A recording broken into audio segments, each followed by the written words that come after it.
Thank you for taking time from your busy day to watch this special presentation from the El Paso County Medical Society. I'm Dr. Joel Hendricks, President of the El Paso County Medical Society, and it is my hope that you will find our program of great interest, educational, and informative about the medical care provided by some of our best physicians in our country, right here in the borderland. From all of us at the El Paso County Medical Society, please enjoy tonight's program.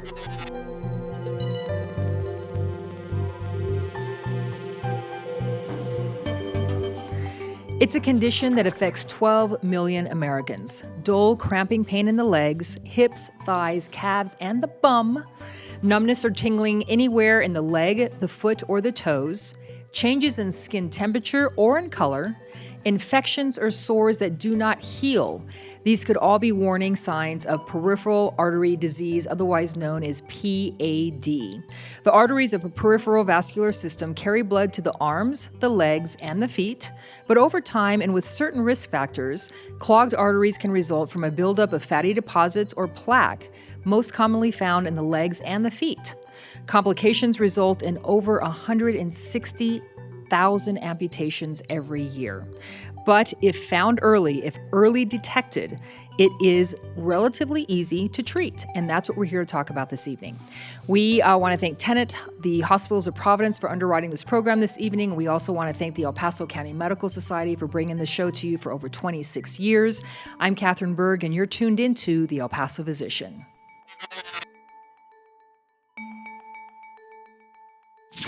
Thanks again for joining us. We are talking this evening about what you need to know about peripheral artery disease. And we have with us a veteran this night. We have Dr. Lake Raja, who is an interventional cardiologist. He also is a endovascular specialist and a medical director of the Department of Cardiology and Critical Limb Ischemia. We're going to learn all about that tonight at the Memorial Campus of the Hospitals of Providence. And with us also, we have Julie Baruman, who's a nurse and a patient navigator at the Hospitals of Providence. And she, as Dr. Raja describes, is the quarterback for the CLI program at Memorial. So thank you so much for being here. And my favorite part of doing these programs is always the 20 minutes that we have before we actually start taping. And there was a certain point, Julie, but you were talking, I'm like, wait, we have to save that because this is like information gold. So on that note, since you're the newbie, I'm going to have Dr. Raja go first. Dr. Raja, yes. I described what your title is. But when we talk about, and you've got a lot of titles, when we talk about specifically this program and relating to what we're talking about this evening, describe to our audience what it is that you do all day, every day, so that there is an idea of what the questions are going to be asked of you. And Julie, you're going to be next. So, and I know you said it's going to take you half an hour, but that's okay, because that way we really know the description. But Dr. Raja? Well, as my title says, that I am an interventional cardiologist by training. And then also I'm an endovascular specialist. What does that really mean is that with time and with the need, the interventional cardiology has grown to an extent that we are not only taking care of the heart, we are taking care of the entire body. Mm-hmm. So as an endovascular specialist, I do take care of patients with peripheral arterial disease. So my day usually is a mix of both. Some days I'm doing more cardiology, and some day I'm doing more vascular work. Right. And then obviously related to all the different procedures and hospital follow-ups and rounds and all that. And vascular is all about the heart anyway. And so, Julie, when you first started talking about what's happening, you had a great point. Is people always talk about the heart. People talk about cardiology, but this is so related to the plumbing system of the heart. For you to describe, and I know we joked about it, but for you to describe of what you do, so Dr. Raja called you the quarterback. So you're the person that you got to throw it out, right? So what is it that, to describe to our audience, that you do all day, every day? So I think what's really unique, and I love the job because I get to do everything in nursing. So I get to I'm the person that finds out a patient is coming into our hospital, whether they're in the emergency room or they're being directly admitted for this situation, for an intervention or diagnosis. They have wounds. They're coming in, they call me. And then my job is to be there for the patient and family. I am there to guide and direct them through this process inpatient, and then also work outpatient with other navigators and other case managers and facilities and doctors once they go home as well. Okay. So basically, I educate the staff, I educate the patients, I work with all the physicians that are caring for that patient, and I help them stay updated as to what is going on so everybody can collaborate together. There's no overlap, there's no, procedure duplication or anything like that, and sort of like help the flow for the patient. And also alleviate, I think, the stress, because it's very stressful being a patient in a hospital and being, not knowing what's going on. We're comfortable walking in those hallways, but not only as a patient, you're scared, you don't know.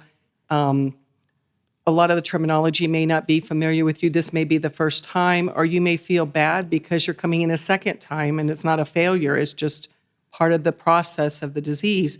And they want to know everything that's going on. And I think just knowing somebody cares and they deal with one person that helps sort of decipher all the other professionals for them.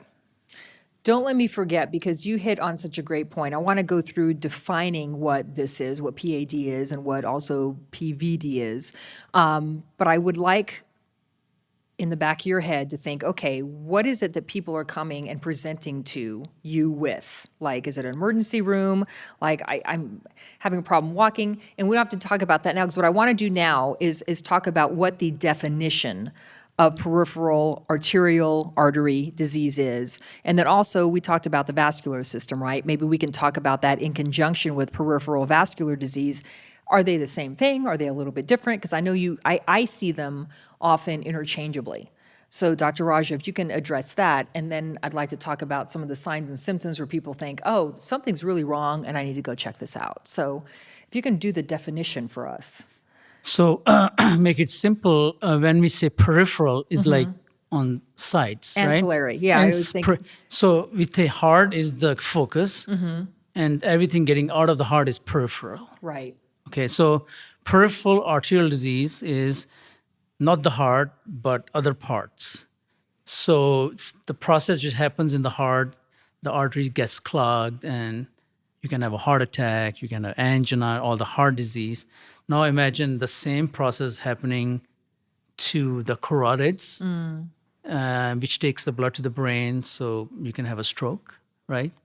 The process going to the limbs. If those arteries taking the blood down to the limbs, they get blocked, you have no circulation, then started having symptoms.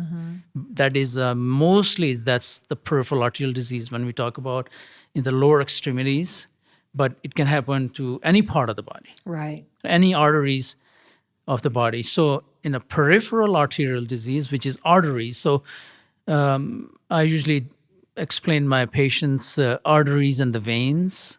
It's like an interstate. One is going that way and one is going that way. Right. And then talk about the blue and the red. Right. So they are next to each other. Right. But they never connect except there is an axis. You have to take an exit, right? That way.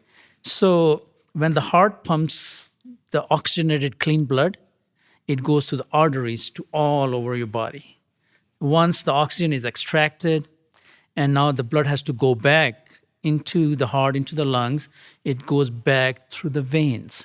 So you can see the veins in your under the skin. They're kind of a little bluish color, right? Because they have less oxygen. They're unoxygenated blood. So this is the one which is going back.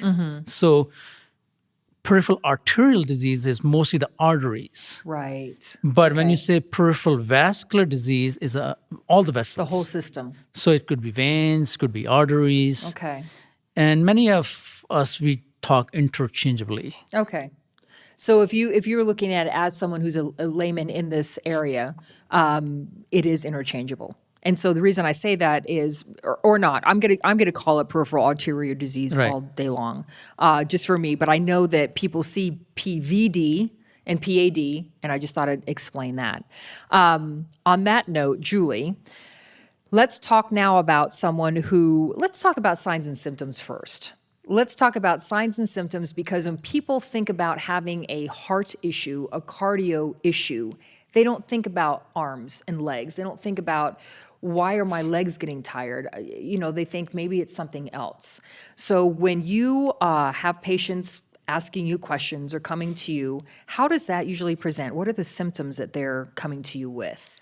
They can have anywhere from, it's similar to the heart, where they have pain when they're exercising. It's relieved with rest. And then as it progresses, it doesn't get relieved anymore. They have it in their sleep. It wakes them up at night. Some people even describe the symptoms as an electrical shock going down their legs. And it comes and goes. Cramping. There's patients or people out there that, what we have known as peripheral neuropathy, because they're diabetics and they may not feel it, which is true of the heart as well.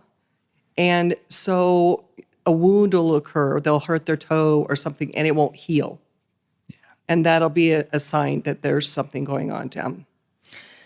So I'm going to quickly, because we do a lot of diabetic training on the show. When you say a wound that won't heal, my brain goes to diabetes. And so that is also a big risk factor. Another area that specifically in El Paso with Hispanics is a very high prevalence area of diabetes. Talk a little bit about that. We'll go more into depth in that as the show progresses, but usually sore that doesn't heal, people think diabetes. How is that associated with PAD? Diabetics are definitely associated with PAD. Okay. One, when their blood sugars are not controlled and they're not, or don't know that they have diabetes. There's people out there that are 30s, 40s. They have a history in their family, but they've never been tested, and so it's uncontrolled. It affects as the sugars stay higher in the system. It contributes to the occlusion of the arteries more, and they also, as well as the healing does not occur as rapidly. It's delayed. And that's basically because of blood flow. Blood flow and blood sugars. So we talked also... They sort of work together. Okay, which makes perfect sense. And you were talking earlier, and Dr. Raja, I'd like to ask you about this. So there is a blood test, and to your point, we're talking about annual exams where you get your blood tested once a year. But there's a blood test, the A1C that you all were talking about, that is like a blood sugar monitor that kind of goes back for 3 months. So you all were telling me about this, and I wasn't completely informed about this. So talk about the blood test A1C. How often should someone with diabetes get this test? And maybe explain what it is.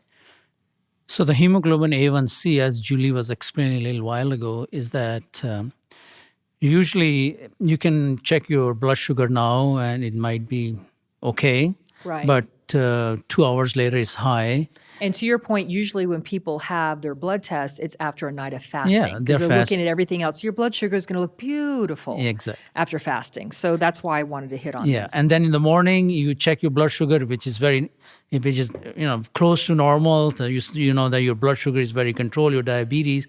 But then you go out and you had a big meal, and after that you have something else, and your sugar runs 300 something. So how do we know as an average? So hemoglobin A1C is a blood test, simple test, which tells you how well controlled your hemoglobin A1C is. For example, there are two people, you check their blood sugar same time. Both of them, one has 105 and one has 110, almost the same. But then if you check the hemoglobin A1C, one is 7 and one is 10. That tells you the person who has a 10 hemoglobin A1C, that has a very poorly controlled diabetes. No matter at this moment, it's 110. So here's I don't know if this is a question. I'm in my head thinking, okay, how does this test detect 2 to 3 months of data with a blood test? Like how how it's interesting to me how long that stays in your system to be able to detect that with this type of a blood test. Physiologically, how does that work? And if that's not something we can go into, Right. it baffles me Yeah. that, a couple of days later, okay, well, everything you did a month ago doesn't count. But we're looking at 3 months back of That's how why your every time levels are you go doing. to your primary care physician, I don't think anybody asks you anymore, how's your blood sugar? No. What's your hemoglobin A1C? The recommendations by American Heart Association or diabetes, everybody focuses on A1C. Interesting. Okay, so it's not just a simple blood test. Julie, let's talk about risk factors. I don't know, is there genetics? Does that play a part of this at all? I know that lifestyle. We can talk about lifestyle. Sure. And again, feel free to bounce back between each other when these questions are thrown out there. So hereditary factors are obviously things you cannot change. But there's many things you can control by medication, such as diabetes, high blood pressure, hyperlipidemia or high cholesterol in the blood, which is the same for the heart, high blood sugars, smoking. Can't change race, can't change, geographical age. If you're Dang over it. 40, I know, Yeah, sorry, whatever. that we all that might be in the future, but Right. for right now. But so, those kind of things aren't changeable, but there's with early detection again and being aware and knowing, that this is something that is just as important as checking your heart and, all the other things that you go for, cholesterol and stuff, that's controllable. Okay. So those are the things. Smoking is a big factor too. It affects just like the heart. I always say Talk this about is like what heart smoking attacks of does. legs. It causes heart attack. There That's you a heart go. attack of the legs and arms. It's just outside of the heart, but it's the Right. same. So thing explain to that people goes who on. are smoking. My mother died of lung cancer, so everybody knows I'm like this smoking, yeah. So constriction, right? If you're looking at smoking, what is it that's happening in your body when you smoke? And I just think about your little blood vessels, and they just get a lot smaller because it's doing that stimulus there. And Plus, Dr. Raja, smoke is toxic to your body. It causes this constant inflammation in your vessels, walls, and they react to it by progressively growing these plaques and calcifications and also clotting. All of these things get, accelerated by continuously the toxins of the smoke, right, cigarette right. smoking. Glad you brought And Dr. Raja, mentioned the blood goes back deoxygenated back into the lungs and to the heart, so they get oxygen. Well, if your lungs are compromised or not functioning because you've lined them with this sludge from the smoking of nicotine, then you're not going to get that oxygenation at the highest level either Right. in the blood going back. So now you're already starving your vessels also of oxygenation and your tissues not getting it, so you're causing that to happen as well. Right. So when when you talk about, you are asking about risk factors, there's not much different from patient with heart disease. Actually, they're the same. I think it's the same disease. Right. It's a different progression.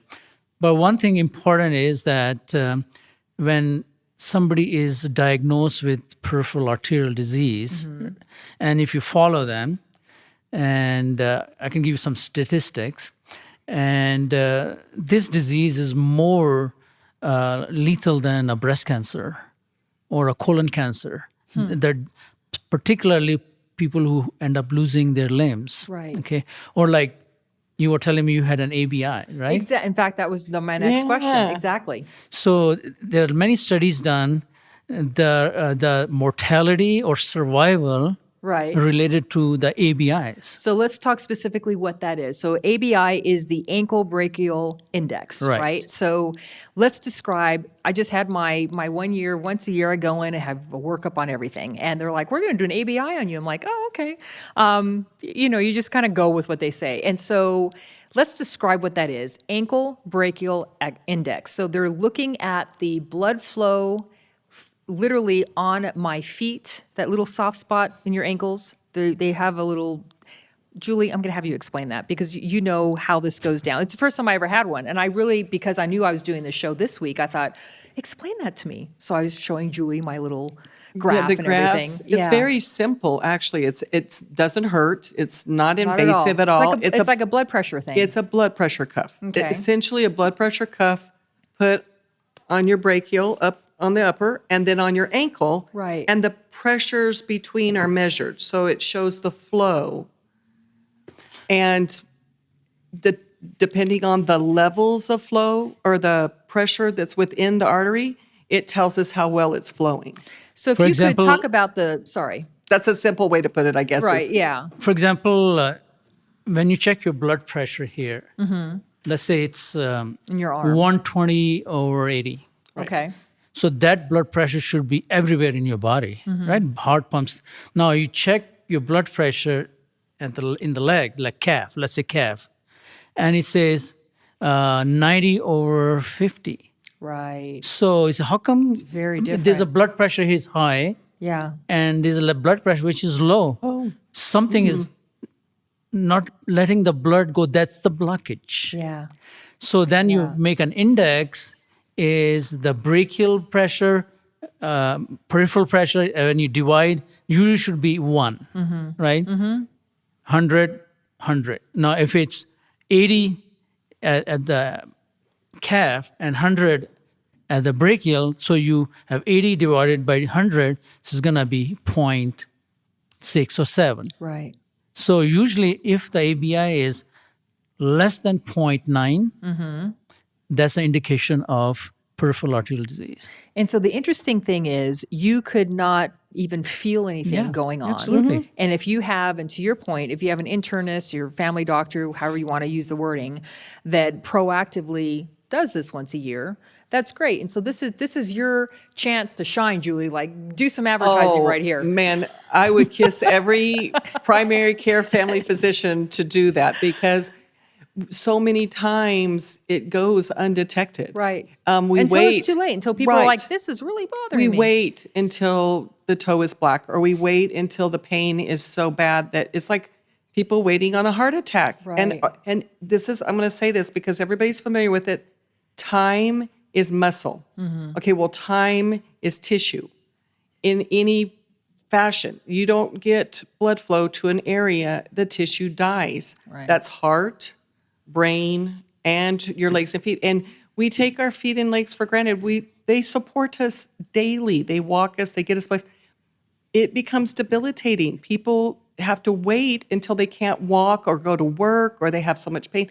Then they get in. And we Right. don't want them to wait till then. We want them to be checked early on and have baselines, just like women going for mammograms. We tell them at age 40. Everybody at age 40 should be getting these tests. This should be a gold standard. So here's my reality check question to the world, right? We say this, mammograms, I feel marketing wise, prostate exams even, marketing wise. So we're not starting today, but let's make it more prevalent. So this is something Correct. that you can ask for at, an ABI. Just think, hey, can you just check the veins in my legs? The reason I'm saying this out loud and being realistic is that when you're a patient that doesn't understand this world, which most of us don't, we're not in the medical world, how would one know to ask? How would one know to get this checked? And it's almost a question I'm asking hypothetically, but it's almost a way to educate the public. And you said that earlier. You're here to educate people, to tell them what to do, to advocate for themselves. Yes.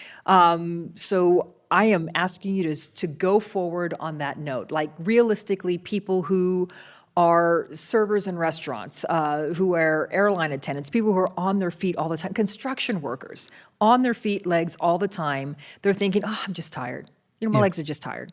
But maybe it's more. But maybe it's not. And you know what? I think we need to let everyone know it's okay to go to your doctor and ask for these things. That's what their doctors are there for. They're there to provide care to them. And too many times we trust the doctor to know everything, and they're not going to. So because they see a lot of patients, they may not know your feet are getting tired, or that you've been having some restlessness and you're sort of brushing it off. I think it just, if you're having any kind of questions, share it with your doctor. That's what they're there for. Right. And you need to advocate for yourself. This is your body. You need to be responsible for it, and not expect others to always know what is best for you. It's and I think the culture is very respective of professionals, and to the point sometimes I think they forget they need to be respectful to themselves. Right. It's okay to ask your doctor that Yeah. question. You don't have to be And El Paso nice. No, in this and we have situation. such Be a a little pushy if you wonderful, want. beautiful culture Right, of warm. My we kids, do. little story real quick, because my kids all went away to school, all miss it. Of course. All came back. Well, are coming in the process coming, because there's no place in the world like this Yeah. place. Yeah. Right. But that goes hand in hand. They have a right to ask for that. I want them to. I want a feisty patient. I want somebody that's saying, "Wait a minute, this is," and that's what I'm there for. I'm their voice, so I'm being their voice now. You go out and you ask Yeah. for these You things. know your baseline, and it's a point where your baseline changes just enough to where you get used to what your new baseline Right, is. and Don't get used to the new baseline. No, and not all physicians are comfortable. I know it's been going on for longer than we can say, but really it's new in a way, as far as we're just getting to where we are pushing for really seeing the need to tell everybody and really reaching out, trying to get earlier detection, and just really want people to understand that it's so important. Right. Let me put it other way. Yeah. Peripheral artery, like ABIs, we're talking about ABI, it's just a simple test. Right. How important it is, let me show you. So when someone has an abnormal ABI and he or she is found to have peripheral arterial disease, so they have such a high incidence of heart attack or strokes. So many of them, they don't die of leg problem. Right. They die of a heart attack and a stroke. So But if they paid People- attention to the leg problem, so peripheral arterial disease is Yeah. an indication that this person has a high risk of having a heart attack and a stroke. right. So American Heart Association, American Cardiology, College of Cardiology, if you look at the guidelines, recommendation is anybody who has peripheral arterial disease Right. should be treated as he or she is having a heart attack. So Aggressively. Yeah. There lies the next question. How is this treated? So we said in the beginning of the program, if we find this early enough, how do we treat PAD, PVD, PAD? Well, obviously prevention right. Lifestyle. Always. is always much, much better than when somebody already has a disease. So somehow we lost a lot of time. As far as treatment, start with exactly like we talk about the heart disease, right? Right. Diet, exercise, diabetes. So if we think of the three main factors for peripheral arterial disease is diabetes. I would say 95% of the people who end up having severe peripheral vascular disease, and we'll talk about critical limb ischemia, part That's of my that, next question. Yeah. and they have diabetes. Right. And Right. Exactly. it's worse if they have a kidney disease and they're on dialysis. And third is smoking. So that's a perfect transition. So talk about critical limb ischemia. So that is part of what you do as part of your specialty. These go hand in hand. When does that become an issue? Because then we're looking at also amputation, which is something that we have to address this evening. It's always a little scary, but I think sometimes to scare people, not unrealistically scare them, but it's a thing. I mean, this is where blood flow stops. So let's talk about critical limb ischemia. And Dr. Raja, just throw that out there any way you'd like. And then Julie, we're going to have you jump in here and Right. there. So the critical limb ischemia, if you have a continuum of this disease process, so starts with some blockages, which you don't feel anything, but you can pick up by ABIs, Right. right? But then if you continue, then the blockage gets worse, 70% or more. Then when you walk or do any physical activity where your leg muscles, they need more blood, you don't get it, and you have, we call it angina, like a heart. Right. You have a pain in the leg. You stop, it goes away. If you continue to do that, as Julie was saying, you start having this pain at rest, right? And then if the blockages are completely, the main arteries are completely blocked, then you have some tiny collateral, we call them, tiny branch, which try to get some blood down, but it's not enough And so to have a tissue survive. when a patient gets to that point, and I'm thinking about patients that either don't know or haven't sought help or treatment. So how do you get to that point, and how is your body? And we say limb ischemia, right? So I'm thinking arms and legs, but really it's legs. mainly legs, Legs, if only legs. Yeah. So again, we're going back to signs and symptoms. Are we talking about the same symptoms, just on steroids? I mean, just like crazy. To make things more complicated, Right. is that, as I said, majority of them have diabetes. Right. And as Julie was saying, they have diabetic neuropathy. So what So does they that can't mean? feel it. They can't feel it. Oh, goodness gracious. Right. Of course. So they can have a severe blockages, but they have no pain. They can, the feet are numb. They can step on nail. They won't feel it until they see the foot and see there's an infection. So you can have, or they can have a severe blocked arteries with no symptoms, but only time when you have a small injury to the toe or heel or anywhere, now you need a lot of blood to heal. Right. And that's the problem. They don't have it, so their wound is never going to heal. And I think I'd like to expand on that. What a lot of people don't realize is when when the blockage is significant, it happens very rapidly. In 1, 2, 3 days, the toe What? can 1, go 2, from an 3 affected days? to a black toe.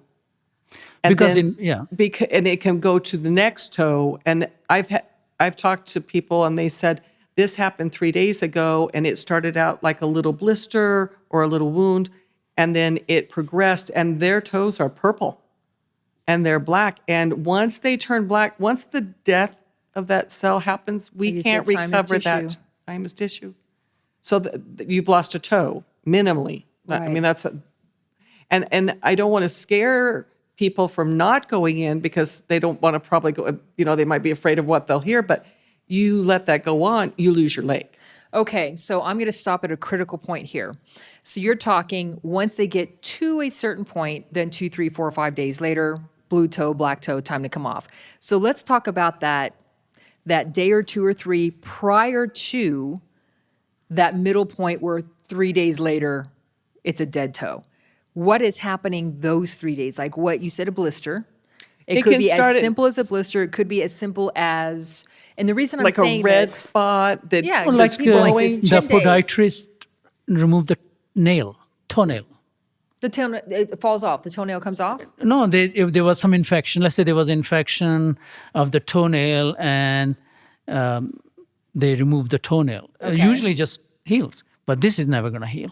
No, It gets as more Julie was saying, infected. So whatever small Any issue kind of you may injury. have, it's just not healing. it's not, because there's no blood. right. I give an example of a plant. If you don't put a water to the plant, no matter how spray shiny it looks and pretty, you could put a nail polish, whatever. But if there's no water, it's going to die. Right. So the problem of what we are talking about is the circulation. Poor circulation, it takes years to develop. It doesn't, the circulation doesn't. Now, we do have events where if they have irregular heart rates and they've been diagnosed by their doctors with an irregular heart rate and they're being treated, there are chances that sometimes clots get thrown to the areas of their legs and stuff like that. It can happen. And that's an acute event. So stop again. So when they get thrown to your leg, Like from if the they clot. travel, it's Okay, like I it's gotcha. a traveling Clot. clot. Mhm. Okay. And it closes off. That's a more acute event. That will happen very suddenly.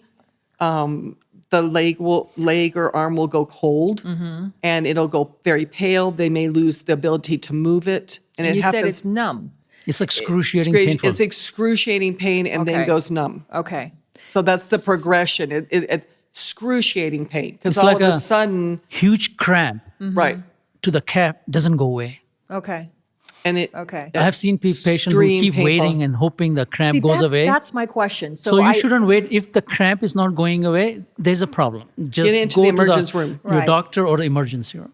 It's not worth just waiting it out. No. Okay. No. No, because again, time is tissue. Right. And this is probably obviously not going to go away, and it's only going to get worse. So here's another question. We were talking about neuropathy, right? People going prior to this now, before it becomes this cramp and excruciating pain. When you can't feel, knees down, but everything's functioning. It's like maybe it's muscle memory. It's your brain saying, okay, we'll move the ankle this way so that you can go up those stairs. You can't feel it, but your body is somehow performing and walking up the stairs or walking. So describe that differentiation now with a patient that's like, well, I can't really feel my toes, but everything's working fine. Can't really feel my ankles, but I'm working fine. And again, this is not someone who's in our world of knowing to look for that. It's just that it'll go away. Right. And I think that one of the things that people need to be aware of, it's not as black and white with people with peripheral neuropathy. It's various degrees. Some people may just feel dull touch, but doesn't mean they don't have sensation. Some don't have any to their feet, but they'll have it to their legs. Or it has progressed. It depends on the person. Okay. So there's varying degrees of that, and not all diabetics have neuropathy, have not progressed to that state, or have that, or And if it show goes that. long enough, it will. Is that what I'm hearing? And then we definitely recommend anybody with neuropathy have their circulation checked. But because there is a part, we call it ischemic neuropathy. Neuropathy related to lack of circulation. We won't know, is it just because of the diabetes affecting the nerve endings leading to these symptoms, or there's a combination? Right.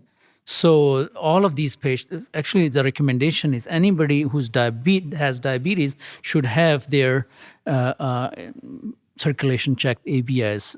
Right. The reason is the And same. it's not that you have to have diabetes to have it checked either. Yeah. I mean, for example, if you're feeling these symptoms and you're not diabetic and you know you're Oh, not yeah. diabetic, You don't have to be just go diabetic. check. Right. And that's kind of the point It we're looking happens at. to non-diabetics. We just happen to have a very large population of Exactly. diabetes here. Exactly. Several hundred thousand actually diagnosed diabetics in El Paso. Right. So I think the statistics in 2022 were over 300,000, 400,000. In our population, that's more than a third Yes. are diabetic. Very large population. And that's the ones It diagnosed. never ceases to amaze me to hear those numbers. I mean, I know it. I've been doing this show for, again, 26 years. It never ceases to amaze me that it's that high. And anytime I think most of us go into any kind of a medical situation on getting tested, we always get tested for diabetes. On that note, I do want to go into amputations and when does that occur? Because if there's something we can do tonight, it scares people a little bit, but it's really informing them.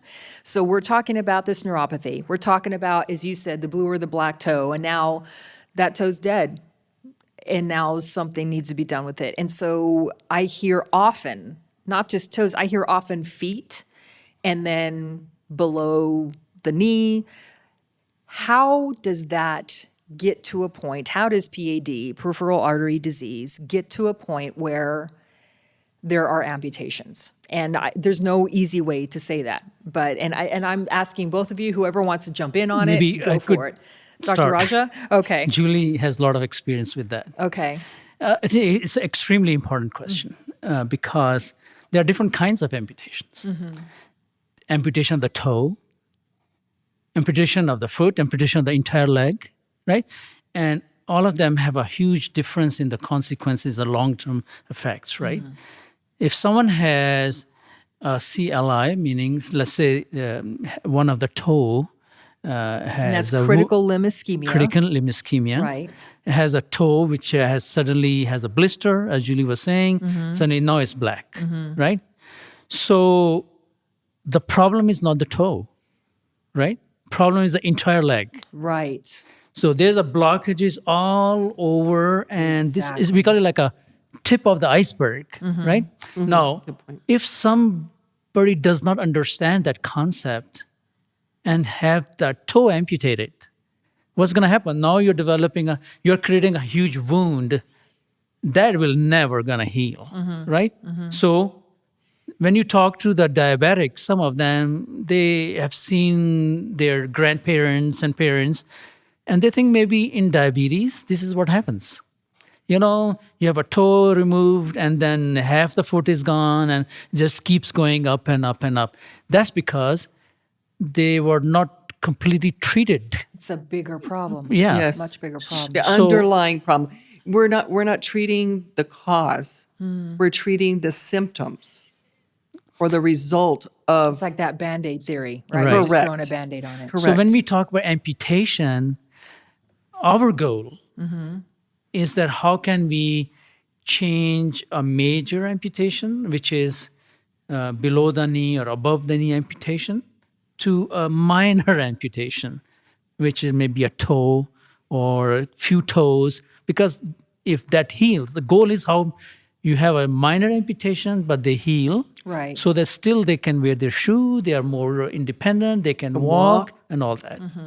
So that brings us to what we do, our critical limb ischemia program, which we have in Memorial Hospital. Let's talk about that. Because in my head, I'm thinking, okay, yes, there's treatment.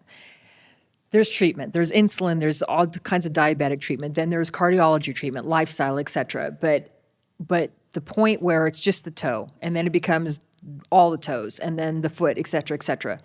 The whole body treatment. And explain that to me. And there's diabetes, so there's some insulin, there's lifestyle changes, but what do you see as treatment that actually works? And let's say, because I want to look at longevity here, let's say that there is a 25-year-old, and I get that that's young, I do. But we've seen 30, Okay. 30, 32. So they've got 50 years still to live to be 80, which is pretty hopefully common. longer. So how do we get this 25, 30-year-old that now has a toe that's gone because of this issue, and we want him to live to be 70-some? What does he or she do going forward, following up with doctors? Like, what is that long-term treatment? See, Dr. Raja, Dr. Julie? Julie? yeah. It's like, I know. Nurse Julie, sorry, but No, that's okay. You know what I mean. No, I think the key and one of the things that we really are proud of is a multidisciplinary approach, which means multitudes of people participate in that patient care. And I know it's daunting because the patient's like, oh my God, I got to go to 3 doctors now. But all of them are 3 double sets of eyes. Their eyes on them. point. So, for example, if they are being followed by a podiatrist, they have that toe. They should be seeing a podiatrist after that regularly. Maybe not, weekly once it's healed, but every 3 months. Usually the rule of thumb is 2 weeks, month, every 3 months especially. And then if there's wound care, should be faithful going to the wound care because they need to be patient. It does take time. One of the things that I've seen, and I want to bring that up and just sort of interject because for the people out there that do this, it's so important not to not quit going once they start getting better. They start seeing results. It's almost healed, and then they just don't show up anymore. Well, then we see them 6 months later, Right. and it's worse because that's someone watching them. They're giving them good care. They're ensuring that they're going in the right direction. Following up with the cardiologist that opened up the arteries and regularly seeing them. They also have eyes on them. They do regular ABI checks, not just yearly. Once you've been diagnosed and you have a wound and there's been treatment, they follow more regularly. And we can detect earlier on so that if a problem occurs, they find out. Infectious disease is another big. Nephrology, the doctors for renal. We haven't talked about kidney disease yet. Right. All Good point. these doctors that care for these patients. And then their primary care is also another set of eyes to follow up with them regularly and keep track, make sure that their medications are appropriate, that they're working, or do we need to adjust them? That their studies are all being done. Follow-up is so important. And what I see so many times is it's been a year since they went back because they were getting better, and now we have a mess. They're in and they're sick, and it's a mess. And right. it just breaks my heart because it's like, It could why be did- preventable. yes, why Yes. did you quit seeing your doctors? Right. So, don't So quit seeing that's them. where my quarterback, Okay, there you go. You're the quarterback, she right? makes it happen. She makes sure that patient doesn't get lost. Right. She makes sure that they have appointment with all the physicians. So this is a great segue into follow-up care, right? So Right. we have a lot of this going on, and this is what's so great about systems, about programs. It's not just you go to the doctor and you're done. So talk about the program that you all are in the follow-up, the CMS, for the lack of a better word, of your patients. This series of patients need to follow up every 2 or 3 months. This series needs 6 months. How do you guys handle that and throw that out to the public that you're seeing? When I say not the general public, but the public that has come in to have some kind of treatment. So it starts from, let's say, someone ends up in the emergency room. Let's start, or my office has a critical ischemia. Let's start from there, worst of the worst, right? First thing is diagnosis. Right. So once the patient gets admitted, same day they get all tests done. Arterial Doppler, ABIs, all the oxygen saturation. So we are doing everything quickly. Within 24 hours, we have everything available to know what extent of this disease is. I can tell you in the past, before this program, people can sit 3-4 days in the hospital before these things are done. So we are shortening all that time. And then next one, more very important, is vascular evaluation, right? Which artery is blocked, how much is blocked, how far is it blocked. So they do have an angiogram done, which is more invasive, going inside, looking at the arteries, and then how can we open them, revascularize them, right? That's the key to it. Revascularize them. Right. I like that wording, to revascularize them. So we try to revascularize as much as possible. Right, It could right. be endovascular, by catheter-based, or by surgery, some bypass surgery, or together, but you need a team to do that. Once we try to as complete as possible revascularization, which we are very proud of, we have all the technologies and everything available here. And after that is, okay, now revascularization is completed, what is next? Right. So next we have, I'm sure patient has an infection. So we need the best infectious disease physician. Patient has diabetes poorly controlled, we need a good endocrinologist. And podiatrist, if someone needs amputation, we usually wait, let the blood go, let it heal, and see how much tissue recovers once. So expand on that. So amputation, so you're looking at re-explain that. When you're looking at the tissue, amputation, you're trying to let some recovery happen before you amputate more. Right.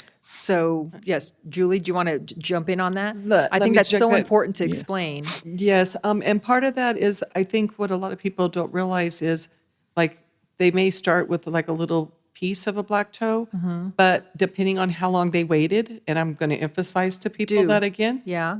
you don't always see all the damage. And then once the blood flows to this area, that's when we know exactly what we're dealing with. So it may be just a little tip of the toe, and that'll be it. It may heal because it was small, because that's not a lot. Or it may be more, and not, so that it gives an idea, so that they're not going through continuous More procedures amputation and another amputation, another amputation. Because that's hard on the body. Right. These things are hard on people. Is there ever a point where more is amputated than what needs to be at that moment, because there is the thought process of this is going to travel because the issue is not at a controllable state? In other words, every amputation is, again, another shock on the system. There are some, it's hate to say that, some physicians, they believe that. okay. Or there's some And situations. the concept is very strange, but The concept is many people, they think you have a toe or this gangrene, let's cut the leg off, problem is gone. Like, okay, this is a bad leg. Right. First of all, It's not the leg. bad leg is never attached to a healthy person, right? Right. That's for sure. Right. Okay? Right. So if you look at the data of people who undergo amputation, major amputation, 25% are dead within a year and 60% are dead in 3 years, worse than a cancer. So you are not doing a favor to a person advising them to have an amputation. Right. Exactly. It's not about the leg or the toe it's or the not foot. the solution. It's the entire body. It's the entire body. God, if there's anything that we're going to get across tonight, and so we're at that 8-minute point where I was kind of talking about this is where all comes together. And Julia, I'll start with you, but again, both of you, let's talk about something either that we've already talked about, we really want to emphasize, which is this, or something that we haven't talked about yet that you really want to get across this evening. Just don't wait. Okay. There is there is not a bad, stupid person if it's critical getting into the emergency room. I'd rather them come to the emergency room, get checked or seen, or get into their physician, immediately get seen, than wait and have damage and end up with an amputation. We really don't like to see that. It happens, Right. and it's necessary at times, but we make sure that's another part of this is everyone gets looked at by multitudes of physicians, and so there's multiple eyes on it to ensure that everything has been done to prevent that. But there are cases that happen when goes too long and there's no other solution. But we really don't want to see that. That's really. And if that's the case, and I think you hit the nail on the head, and I'm saying this too because, again, realistically, not everyone has a primary physician. Not everybody has their internist. Right. So cleaning, and I want to be emergency very room. Yes, exactly. And yes, I mean, if that's the least In an they ideal could world, do, we would, right, but we just don't. right, We don't correct. live in that world. But if not, do that. And it's an old philosophy. That's why we want everybody to be aware of this. Is we used to do a lot of things. We used to cut off the breast, and now they do lumpectomies. Right. Amputation's the same thing. We used to just remove the source and think that that's going to fix everything, but it's not the reason that it's occurring. Same with everything else. You have to look at the whole picture. Exactly. Nicely explained. Dr. Raja. So I would emphasize on two things. First thing, very important, is prevention. So I think our primary care physicians, I would strongly recommend that they see the patient's foot, get the socks off, and they see if there's any sores, things like that, and then do a basic ABI studies because that's going to be And again, very, say very. what ABI is for those that just tuned in. It's ankle brachial index. Exactly. Very simple, blood pressure in the legs, arms, and very, very helpful. Now, unfortunately, if somebody has gone to a stage where they already have a gangrene toe or heel or something, please look for places who specialize in this disease process. If your physician tells you that you need a major amputation, get a second opinion. This is extremely important. As Julie was saying, in Hispanic culture, they put their physician doctors very high. And whatever they say, this is it, right? But sometimes it's just unawareness, not being aware of, particularly elderly patients, their sons, daughter, grandchildren. We like to educate them. It's very simple to Google. Yeah. CLI specialist, who is the one who is doing all this? What is the data? Right. You can look at the data. It's an open knowledge. What is the percentage of amputation in which hospital? If one hospital has a 15%, and if other hospital has a 3%, that hospital is doing something different. Right. You go over there. Yeah. That's So where you- Dr. Google comes in, That- right? yes, we joke exactly. about it, and Yeah. there's good and Exactly. bad. We have to educate ourselves. But yes, we can educate ourselves. So when they do Google, I want to just let everybody be aware because I think it's a good point. Actually, a patient told me this, is they weren't aware cardiologists took care of the legs. Oh, you know what? That's a good point. They think and of here the we're heart. talking about legs tonight. Exactly. So I want, people to be aware. When you Google those doctors, there's many cardiologists that do vascular. Yeah. And that is a all cardiology associated with the heart. interventionist. Right. It's an Right. artery. And they also do the veins, the DVTs and the, what we call deep vein thrombosis with clots in the And legs. we didn't and talk stuff. about that at all tonight. No, right. but just sort of skirting because we Right. were mainly focused on the peripheral artery disease. So, but it's still, they do treat that. So don't discount, another thing too is if your primary physician or your family doctor does not have the capability of doing ankle brachial indexes, Right. because that is a trained It is. thing, even though it's very simple. We make it sound simple, but it does require training and certification. You can order it at facilities to do that as an outpatient.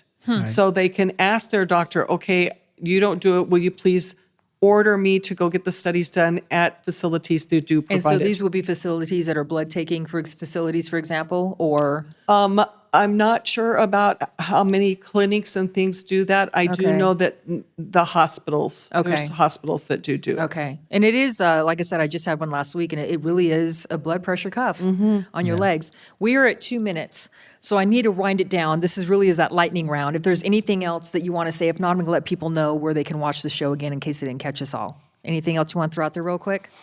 No, I think again, prevention is the It's most always the key. important. And early detection. Early detection. prevention. And you're not too, we say over 40, but if you have a history, symptoms, if right. you are a brittle diabetic, when I say that, you've had it since childhood, you have a family history of all this that's severe, and, dad, and you have these goes, or any kind of symptoms, things, questions. That's what they're there, Exactly. they're for. Exactly. It is your right. It is your body. Please Advocate for yourself. Please. We're here to let please. you say, it's never be embarrassed to ask the questions and advocate for yourself. No, never. There's never a stupid question, ever. Right. No. Julie Baruman, a nurse who is the patient navigator at the Hospitals of Providence at the Memorial Campus. Again, Dr. Raja's quarterback. I love that for the CLI program. Dr. Lake Raja, thank you again. Interventional cardiologist, again, Hospitals of Providence. We can't thank you enough for being here so much. If you did not watch this entire show, or if you'd like to watch it again, or any of the other topics that you've seen here on the El Paso Physician, there are several places that you can go to do that. One is pbselpaso.org. Just look for the words The El Paso Physician. You can also go to the El Paso County Medical Society's website, and that is EPCMS. Just think of the acronym for that, epcms.com. And then what everybody's doing these days is good old-fashioned YouTube. I'm Catherine Berg, and you've been tuned into the El Paso Physician.